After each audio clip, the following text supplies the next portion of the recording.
ஆண்டவராகிய இயேசு கிறிஸ்துவின் கிருபையும் சமாதானமும் உங்கள் அனைவரோடும் கூட என்றென்றைக்கும் இருப்பதாக. நான் உன்னை விட்டு விலகுவதும் இல்லை, உன்னை கைவிடுவதும் இல்லை என்று சொன்ன நமது ஆண்டவராகிய இயேசு கிறிஸ்து நம்முடனே கூட இருந்து என்றென்றும் நம்மை காக்கிறார். சமாதானமா இருப்போம். எசேக்கியேல் 19ஆம் அதிகாரம். இந்த வேத பகுதியில் இஸ்ரவேலர்களின் செயல்களை குறித்து கர்த்தர் ஒரு உவமையாக, சிங்க கூட்டத்தின் உவமையாக சொல்லியிருக்கிறார். அதாவது இஸ்ரவேலர்களில் 12 கோத்திரத்தார், கர்த்தரால் தெரிந்து கொள்ளப்பட்ட இஸ்ரவேல் என்னும் யாக்கோபையாவின் பிள்ளைகள் 12 பேர். அவர்கள் 12 பேர்களின் மூலமாக வளர்ந்த அவர்கள் 12 பேரும் கோத்திர பிதாக்களாய் இருக்கிறார்கள். அவர்களுடைய பிள்ளைகள் இஸ்ரவேலர்களாய் இருக்கிறார்கள். இந்த நேரத்தில் 12 கோத்திரத்தாரில் ஒரு கோத்திரத்தை மட்டும் கர்த்தர் தமக்கென்று பிரித்தெடுத்தார். மற்றவர்கள் அதிகமாய் விக்கிரகாராதனை செய்து கர்த்தருக்கு விரோதமாய் செயல்பட்டதினால் கர்த்தர் அவர்களை விட்டு யூதா கோத்திரத்தை தெரிந்து கொண்டார். அந்த யூதா கோத்திரமும் எருசலேமில் வாசமாய் இருந்தவர்களும் கர்த்தருடைய கண்களில் பிரியமாய் இருந்தார்கள். தொடக்கத்தில் கர்த்தர் அவர்கள் மேல் கிருபை வைத்து உலகெங்கிலும் இருந்து ஆபிரகாம் ஐயாவை தெரிந்து கொண்டார். அவர்களில் இருந்து யாக்கோபு ஐயாவை தெரிந்து கொண்டார். ஆபிரகாம் ஐயாவின் குமாரன் ஈசாக்கு, ஈசாக்குக்கு 2 பிள்ளைகள், ஏசா யாக்கோபு என்று. அதில் யாக்கோபு ஐயாவை தெரிந்து கொண்டு இஸ்ரவேல் என்று பெயர் கொடுத்தார் கர்த்தர். அவர்கள் வம்சத்தை தான் தமக்கென்று தெரிந்து கொண்டார். அதிலும் ஒரே ஒரு கோத்திரத்தை, 12 கோத்திரத்தாரில் ஒரு கோத்திரத்தை மட்டும் தமக்கென்று தெரிந்து கொண்டார். அதுதான் யூதா கோத்திரம். அந்த கோத்திரத்தில் தான் ஆண்டவராய் இயேசு கிறிஸ்துவும் பிறந்தார். அவர்கள் ராஜரீக அரசாளுகை செய்யும்படியாக அந்த கோத்திரத்தை தெரிந்து கொண்டார். ஏனென்றால் அவர்களிடத்தில் காணப்பட்ட நீதி நியாயம் கர்த்தருடைய கண்களுக்கு பிரியமாய் இருந்தார்கள். ஆனால் இது ஆரம்பத்தில் தான். அடுத்தது கர்த்தர் அவர்களை நம்பி அவர்களுக்கு மிகுந்த ஆசீர்வாதத்தை கொடுத்திருந்தார். யூதா தேசத்தில், யூதேயா என்னும் தேசத்தில் அவர்கள் குடியிருந்தார்கள். யூதா கோத்திரத்தார் எருசலேமிலும் குடியிருந்தார்கள். எருசலேம் எல்லாம் ஒன்றாய் இருக்கிறது. எருசலேம் நகரம் தான் தேவாலயம் கர்த்தருக்கு கட்டப்பட்ட இடம். அந்த இடத்தில் இருந்தார். தாவீது ஐயாவின் கோத்திரமும் யூதா கோத்திரம் தான். ஆண்டவராக இயேசு கிறிஸ்து பிறந்ததும் யூதா கோத்திரத்தில் தான். இப்படி இருக்க ஒரு காரியம் நடக்கிறது. இஸ்ரவேலர்கள் என்ற யூதா கோத்திரத்தில் கர்த்தருடைய கண்களில் பிரியமாய் இல்லாமல் அவர்கள் அக்கிரமம் செய்தார்கள். அவர்கள் எல்லா ஜனங்கள், உலகத்தில் இருக்கிற மற்ற கர்த்தரை அறியாதவர்களும் கர்த்தரோடு உடன்படிக்கை செய்யாத மற்ற ஜனங்களை காட்டிலும் கேடாய் நடந்தார்கள் என்று கர்த்தர் சொல்லுகிறார். கர்த்தர் தமக்கென்று தெரிந்து கொண்டு அவர்களை பரிசுத்தப்படுத்த விரும்புகிறார். அவர்களுக்கு சகல ஆசீர்வாதங்களையும் கொடுக்க விரும்புகிறார். அவர்களை ஆசீர்வதித்து தம்முடைய ஜனமாக வைத்து அவர்களை சிறப்பாக வாழ வைத்து பரிசுத்தப்படுத்தி நித்திய ஜீவனுக்குள் சேர்த்து கொள்ள வேண்டும், பரலோகத்தில் சேர்த்து கொள்ள வேண்டும் என்பதே கர்த்தருடைய விருப்பமாய் இருக்கிறது. ஆனால் அவர்களோ இந்த உலகத்தாரை பார்த்து அவர்கள் செய்கிற காரியங்களை எல்லாம் செய்து கொண்டு அவர்களை விட கேடாய் நடந்தார்கள் என்று சொல்லும்படி, கர்த்தரே சொல்லும்படி நடந்து கொண்டார்கள். இது நிமித்தம் கர்த்தர் அவர்கள் மேல் கோபம் கொண்டார். அவர்கள் செய்த அக்கிரமங்களும் துன்மார்க்க செயல்களும் அநேகம். புறஜாதியார் அவர்களின் நீதியே பரவாயில்லை, அதை காட்டிலும் இவர்கள் அக்கிரமத்தில் பெருகிவிட்டார்கள் என்று கர்த்தரே சொல்லுகிறார். அதை குறித்து இந்த வேத பகுதி தெளிவாய் சொல்லுகிறது.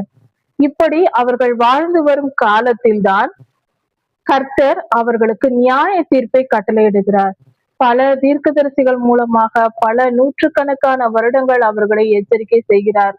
மனம் திரும்புங்கள், இந்த பாவத்தை விட்டு விலகுங்கள் என்று ஒவ்வொரு தீர்க்கதரிசியாக எழுப்பி எழுப்பி பல தீர்க்கதரிசிகளை எழுப்பி கர்த்தர் அவர்களுக்கு எச்சரிக்கை கொடுக்கிறார். மனம் திரும்பும்படி ஆலோசனை சொல்லுகிறார், கட்டளை இடுகிறார். எவ்வளவு செய்தாலும் தீர்க்க தரிசனம் சொன்னால் அவர்களை கொடுமைப்படுத்துவது, அவர்களை கொன்று போடுவது, கர்த்தருக்கு பிரியமாய் கர்த்தருடைய சித்தத்தை செய்ய வந்த ஊழியர்களாகிய தீர்க்கதரிசிகளை கொன்று போடுவது, இப்படிப்பட்ட நிலையெல்லாம், இப்படிப்பட்ட பாவங்களை எல்லாம் இவர்கள் செய்தார்கள். இது நிமித்தம் கர்த்தர் பல நூற்றுக்கணக்கான வருடங்கள் எச்சரிக்கை செய்த பின்பு அவர்கள் திருந்தாத பட்சத்தில் அவர்களை நியாயம் தீர்க்கிறார். அவர்களுக்கு தண்டனை கொடுக்கிறார்.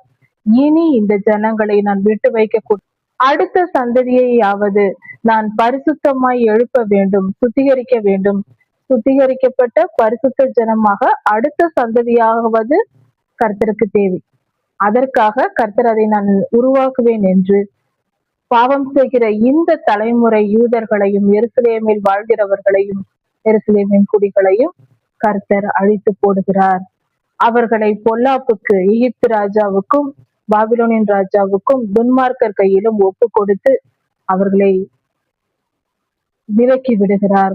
அவர்கள் எருசலேமிலும் யூதேயா தேசத்திலும் தெருக்கள் தோறும் விக்கிரக ஆராதனை செய்து பலிபீடங்களை கட்டி விக்கிரகங்களை கொண்டு வந்து வைத்து அந்த தேசத்தையும் வீணாக்கி விட்டார்கள்.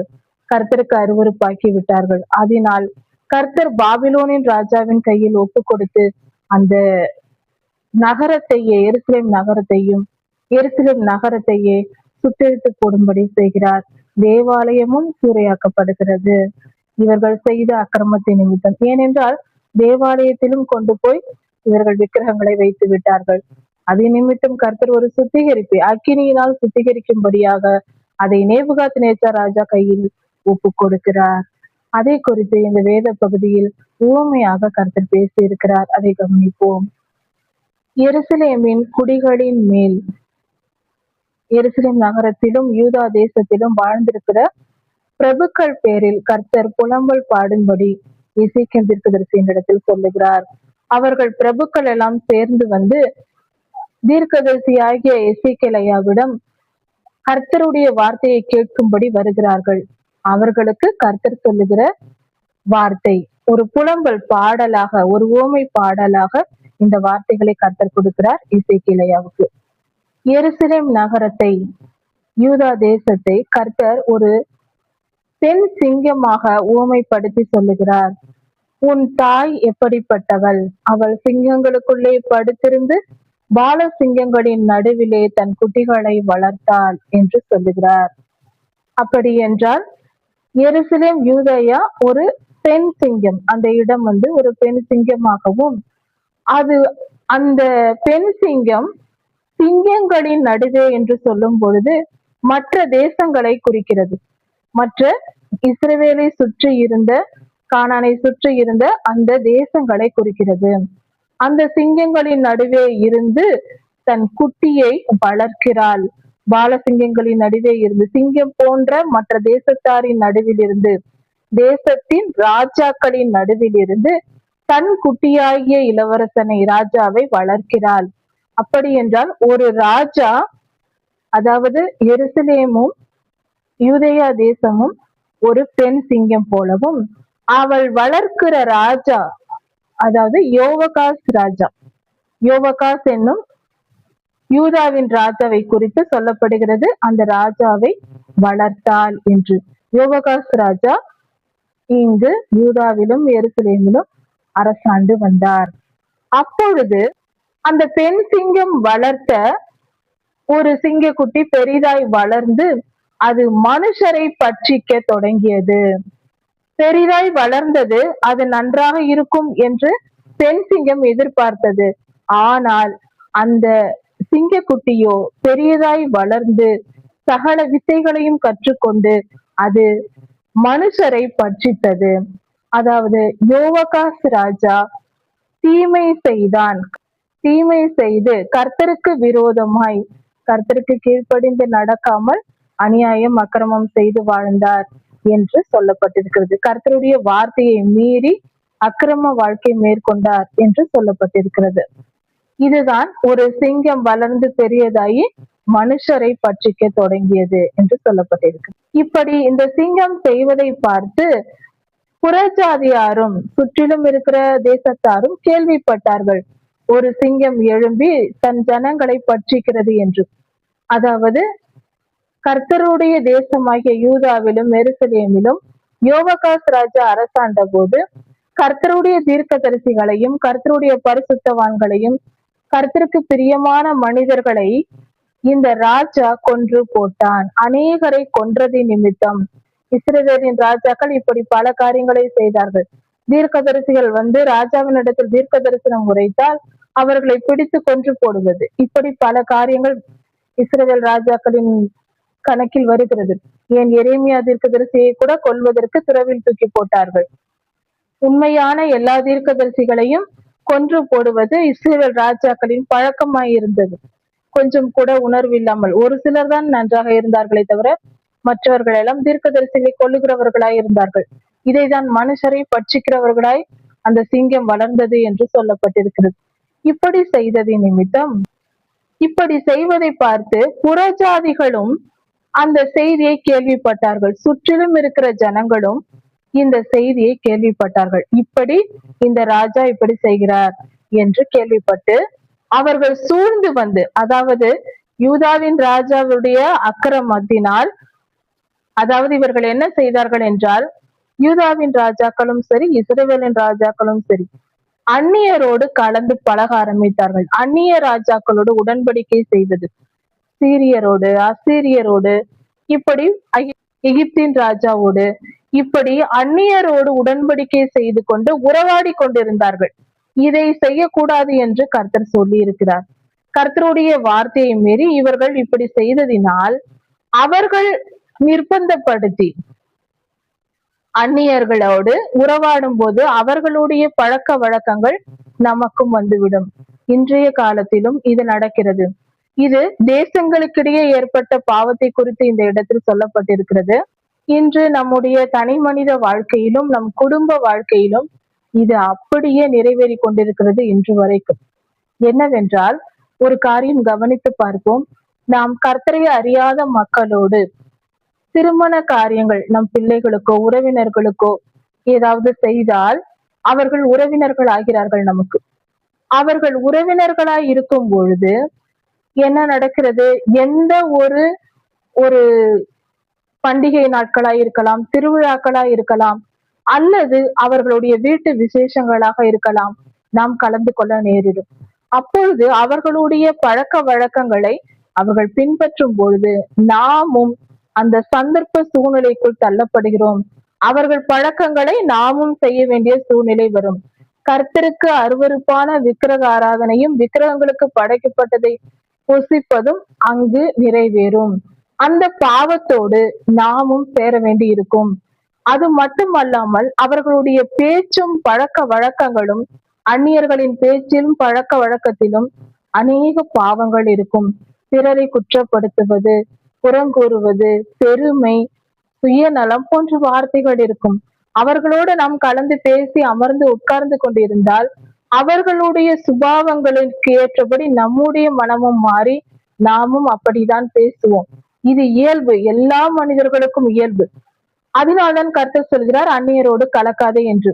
யோவகாஸ் ராஜா மட்டுமல்ல, இஸ்ரவேலின் ராஜாக்கள், யூதாவின் ராஜாக்கள் எல்லாம் அந்நியரோடு கலந்து கலந்துதான், அவர்களோடு பேச போய், பழக போய், பண்டிகை கொண்டாட போய் தான் எல்லா தீவினையும் வந்தது. சம்பந்தம் கலக்க போவது, இஸ்ரவேலருக்குள் இந்த அளவுக்கு சீரழிந்து போவதற்கு சாலமோன் ராஜா செய்த திருமணங்களே காரணம். அதுதான் ஆரம்பமாய் இருந்தது. சாலமோன் ராஜா அந்நிய பெண்களை திருமணம் செய்து, சத்துருக்களின் பெண்களை எல்லாம் திருமணம் செய்து கொண்டு வந்ததினால் அவர்கள் விக்கிரகாராதனைக்காக எருசலேமில் மூளை முடுக்கெல்லாம் பலிபிடங்களை கட்டினார்கள். அதே நிமித்தம் கர்த்தருக்கு அருவருப்பான பொல்லாத ஆவிகளின் ஆளுகை எருசலேமுக்குள் நுழைந்தது. சாலமோன் ராஜா செய்த திருமணங்கள் இஸ்ரவேல் வம்சத்தையே அழிக்கக்கூடியதா இருந்தது. பாவம், வேசித்தன பாவம், விபச்சார பாவம் என்பது இப்படிதான். அது அக்னியை போல தொடர்ந்து வந்து பட்சித்துக் கொள்கிறது. பட்சித்துக் கொண்டே பெருகி கொண்டே போகும். அந்நியரோடு எப்பொழுதும் கலக்கக்கூடாது. அவர்களுடைய பழக்க வழக்கங்களை நாம் கடைபிடிக்க கூடாது. இதில் கவனத்தை கொள்ள வேண்டும். நாம் எப்பொழுதும் கர்த்தருடைய பிள்ளைகளோடு பேசி பழகி உறவாட வேண்டும். திருமண காரியங்களும் அப்படித்தான் செய்யப்பட வேண்டும்.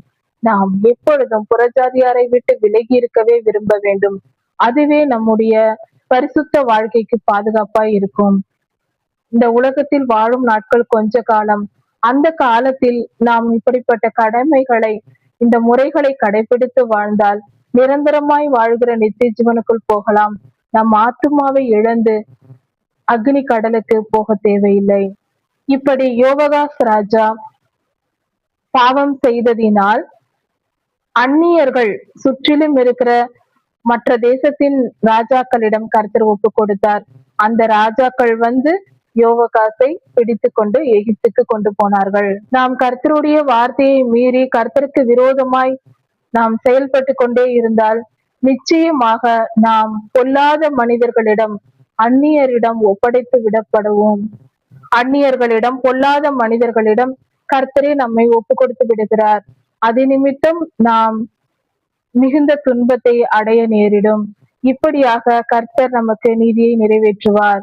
கர்த்தருக்கு பயந்து இருப்போம். பாவம் செய்யாமல் கர்த்தருக்கு கீழ்ப்படிந்திருந்தால் நாம் எப்பொழுதும் சுகவாழ்வு வாழலாம்.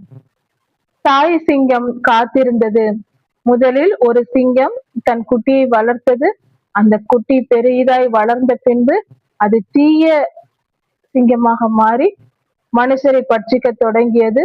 அந்த சிங்கத்தை எகிப்துக்கு பிடித்து கொண்டு போய்விட்டார்கள் என்று சொல்லப்பட்டிருக்கிறது. அந்த சிங்கம் தான் யோவகாஸ் ராஜா. அடுத்ததாக இதை பார்த்து கொண்டு இந்த சிங்கம் திருந்தும் என்று காத்திருந்த எருசலேம் என்னும் பெண் சிங்கம், தான் நம்பியது வீணாயிற்று, அது திருந்தவில்லை, நமக்கு மீண்டும் அந்த சிங்கக்குட்டி கிடைக்காது என்ற பட்சத்தில் வேறொரு சிங்கத்தை எடுத்து, ஒரு குட்டியை எடுத்து இது வளர்க்க தொடங்கியது. அப்படி என்றால் இந்த எருசலேமின் பெண் சிங்கமாகிய எருசலேம் வளர்த்த அடுத்த ராஜா சிதேக்கியா. சிதேக்கிய ராஜாவை வளர்த்த போது அது வளர்ந்து பெரியதாகி அதுவும் துன்மார்க்கமாய் மனுஷரை பட்சிக்கிறதாய் இருந்தது.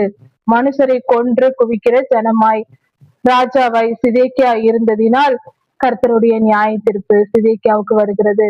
சிதேக்கியா ராஜா தான் எரேமியாவை துறவில் போட வைத்தது, கொல்ல சட்டம் கொடுத்தது.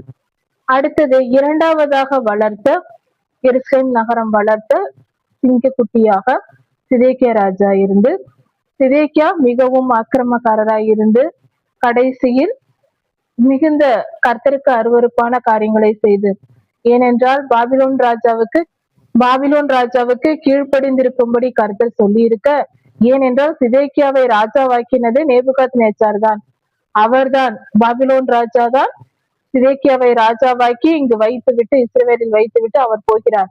ஆனால் சிதேக்கியா ராஜா பாபிலோன் ராஜாவோடு உடன்படிக்கை செய்து அதன் பின்பு அந்த உடன்படிக்கையை மீறி எகிப்தியர்களோடு சேர்ந்து கொண்டு பாபிலோன் ராஜாவையே எதிர்க்க தொடங்குகிறார்.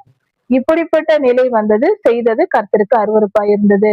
கர்த்தர் பாபிலோனின் ராஜா கையில் சிதேக்கியாவை ஒப்பு கொடுத்தார்.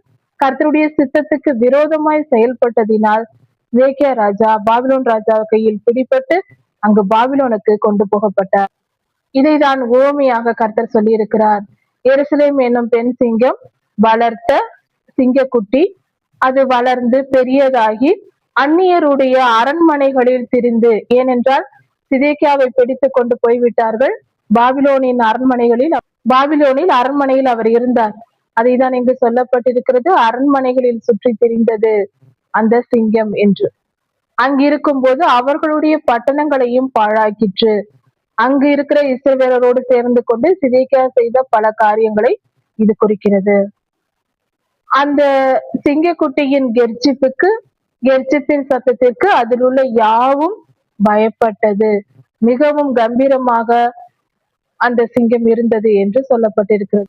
இப்படி இருக்கும்போது சுற்றுப்புறத்தில் இருக்கிற, அதாவது இஸ்ரவேலின் அரண்மனை, யூதா தேசத்தின் அரண்மனையில் இருந்த சிதேக்கியா ராஜா மிகவும் பலத்து பெருத்து மற்றவர்கள் எல்லாம் பயப்படும்படியாக பயமுறுத்தி கொண்டு அரண்மனையில் திரிந்து கொண்டிருந்தார். அப்படி இருக்கும்போது கர்த்தருக்கு விரோதமாய் பாவம் செய்தார். எரேமியாவின் தீர்க்க தரிசனங்களை ஏற்றுக்கொள்ளவில்லை. கர்த்தர் சொன்ன வார்த்தைகளை ஏற்றுக்கொள்ளவில்லை. எசேக்கியேல் ஐயா சொன்னதை ஏற்றுக்கொள்ளவில்லை. எரேமியாவுக்கு விரோதமாய் செயல்பட்டார்கள், பிடித்தார்கள், துன்பப்படுத்தினார்கள். எல்லா தீர்க்கதரிசிகளையும் அப்படித்தான் செய்வார்கள். இப்படி செய்தார்கள். இப்படி பலவிதமான தவறுகளை தொடர்ந்து செய்து பாபிலோன் ராஜாவோடு உடன்படிக்கை செய்து அந்த உடன்படிக்கையை மீறி போய் அதற்கும் கட்டுப்படாமல் இப்படி செய்ததினால் கர்த்தர் பாபிலோன் ராஜாவின் இடத்தில் ஒப்பு கொடுத்தார். சிதேக்கியாவை பாபிலோன் ராஜா வந்து பிடித்து கொண்டு போய்விட்டார். இனி சிதேக்கியா ராஜா இஸ்ரவேலுக்கு, அதாவது யூதாவுக்கு வராதபடிக்கு, எருசலேம் நகரத்துக்கு வராதபடிக்கு கர்த்தர் பிடித்து கொண்டு போக செய்தார். அது சங்கிலிகளினால் கட்டப்பட்டு சிதேக்கியா ராஜா பிடிக்கப்பட்டு போனார். கடைசியில் கொடுமைப்படுத்தி கொன்று போட்டார்கள். சிதேக்கியா ராஜாவின் மரணம் அப்படித்தான் இருக்கு. தேசத்தின் ராஜா அமைதியாய் கர்த்தருக்கு கீழ்ப்படிந்திருக்கும் போது நகரமும் யூதா தேசமும் சமாதானமாய் இருந்தது. அதை கர்த்தர் சொல்லுகிறார். பெண் சிங்கமாக எருசலேம் நகரத்தை உருவாக்கி ஓமையாக சொல்லுகிறார். தண்ணீர் ஓரமாய் வளர்ந்த திராட்சை செடியை போல அதிக தண்ணீர் பாய்கிற திராட்சை செடியின் கனிகள் எப்படி இருக்குமோ, அதிகமாய் இருக்குமோ, அது போல உன் தாய் இருந்தால், அதாவது எருசலேம் நகரம் இருந்தது. அவ்வளவு செழிப்பான கனிகளை தருவது போல அநேகம் பரிசுத்தவான்களை சுமந்திருந்தது. ஆளுகை செய்கிறவர்களின் கொப்புகள் போல ஒரு திராட்சை செடியின் கொப்புகள் அதிகமாக செழித்து வளர்ந்த செடியின் கிளைகள் எவ்வளவு பெரியதா இருக்குமோ, அந்த கொடி ஓடி இருக்குமோ, அது போல உன்னுடைய செழிப்பு இருந்தது என்று சொல்லுகிறார் கர்த்தர். அது மிக உயரமாக அந்த திராட்சை செடி வளர்ந்து அடர்த்தியான கிளைகளோடு உயரமாக ஓங்கி வளர்ந்து தன் திரளான கொடிகளோடு கூட தோன்றிற்று. அநேகம் கொடிகளோட மிக செழிப்பாய் வளர்ந்திருந்தது அந்த திராட்சை செடி. இது எருசலேம் நகரத்தை குறிக்கும். ஆனாலும் அது உக்கிரமாய் பிடுங்கப்பட்டு தரையிலே தள்ளப்பட்டது. எருசலேம் நகரம் வீழ்த்தப்பட்டது. பாபிலோன் ராஜாவினால் வீழ்த்தப்பட்டதை சொல்லப்பட்டிருக்கிறது. கீழ்காற்றினால் அது தீர்ந்து போயிற்று. கீழ்காற்று என்று சொல்லும்போது கிழக்கு தேசத்திலிருந்து வந்த ராஜாக்கள் எருசலேமை சூறையாடினார்கள். அதை குறித்து இங்கு சொல்லப்பட்டிருக்கிறது. அதன் பலத்த கொப்புகள் உலர்ந்து போயின. அதன் கிளைகள் எல்லாம் உலர்ந்து போயிற்று. இப்பொழுதோ அது தண்ணீர் இல்லாத வனாந்திர பூமியில் நடப்பட்டிருக்கிறது. செழிப்பான இடத்தில் இருந்த திராட்சை செடி இப்பொழுது தண்ணீர் இல்லாத வறண்ட நிலத்தில் நடப்பட்டிருக்கிறது. அப்படி என்றால் எருசலேம் நகரம் முன்பு செழிப்பாய் இருந்தது. அங்கிருந்த ராஜாக்கள் செழிப்பாய் நல்லபடியாக ஆண்டார்கள். ஆனால் அவர்கள் பாவம் செய்தது நிமித்தம் எருசலேம் நகரம் பொல்லாத மனிதர்களின் ஆளுகைக்குள் விடப்பட்டு தகர்க்கப்பட்டது. இஸ்ரவேல் எனும் சாம்ராஜ்யம் இல்லாதபடிக்கு அந்நியர்கள் வந்து ஆண்டு கொள்ள தொடங்கினார்கள். அது தண்ணீர் இல்லாத வனாந்திர பூமியில் நடப்பட்டது என்று சொல்லியிருப்பது மத்திய கிழக்கு பகுதியில் அங்கிருக்கிற பாபிலோன் ராஜாவின் கையில் ஒப்பு கொடுக்கப்பட்டது. அது வறண்ட பிரதேசமா இருக்கிறது, செழிப்பான நிலம் அல்ல பாபிலோன் தேசம். அதை குறித்து சொல்லப்பட்டிருக்கிறது. அதன் கொடிகளில் உள்ள ஒரு கொப்பிலிருந்து ஒரு கனி உண்டாயிற்று.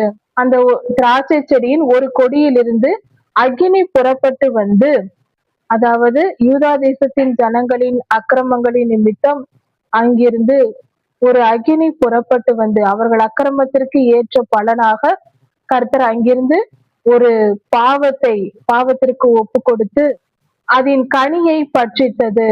அப்படி என்றால் யூதர்கள் அநேகம் பேரை கொல்லப்படுவார்கள். அந்த தேசத்திலிருந்து புறப்பட்டவர்களை இப்படி செய்வார்கள்.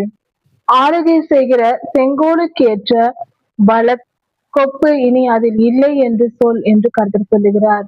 தேசம் மிகவும் பாழ்பட்டு தீமையால் நிறைந்திருக்கிறது. பாழ்பட்டு போயிற்று, அழிக்கப்பட்டு போயிற்று என்று சொல்லப்பட்டிருக்கு. இதுவே புலம்பலாய் இருக்கும் என்று கர்த்தர் சொல்லுகிறார். இஸ்ரவேல் தேசத்தின் நிலை, அவர்கள் என்ன செய்தார்கள் என்பதை உவமையாக கர்த்தர் இங்கு உருவகப்படுத்தி இருக்கிறார். இதில் பெண் சிங்கம் என்று சொல்லப்படுவது யூதா தேசத்தையும் எருசலேமையும் சொல்லப்பட்டிருக்கிறது. பெண் சிங்கம் என்பது பாலசிங்கம் என்று சொல்வது ராஜாக்களை சொல்லப்பட்டிருக்கிறது. இப்படியாக கர்த்தருக்கு மீறி, கர்த்தருடைய வார்த்தையை மீறி நடந்தால் நிச்சயம் நியாயத்திற்கு வரும் என்ற பயம் எல்லோருக்கும் தேவை. கர்த்தர் நீதி உள்ளவர், தம் நீதியில் அவர் தவறாதவர். அதை புரிந்து கொள்ள வேண்டும். நாம் என்ன அக்கிரமம் செய்தாலும் கர்த்தர் மன்னித்து விடுவார் என்று செய்து கொண்டே வாழக்கூடாது. கர்த்தர் நல்லவர், அவர் கிருபை என்றும் உள்ளது. அவருடைய வார்த்தைக்கு கீழ்ப்படிந்து நடந்து என்றென்றும் அவரிடத்தில் ஆசீர்வாதத்தை பெறுகிறவர்களாய் நாம் வாழ்வோம். நியாய தீர்ப்புக்கு தப்பித்துக் கொள்வோம். கர்த்தருடைய கோபத்திற்கு ஆளாகக்கூடாது. கர்த்தர் நம்மை சிருஷ்டித்தவர், அவர் நம் தேவன். அவருக்கு கீழ்ப்படிந்து வாழ வேண்டும் என்பதே நீதியா இருக்கிறது.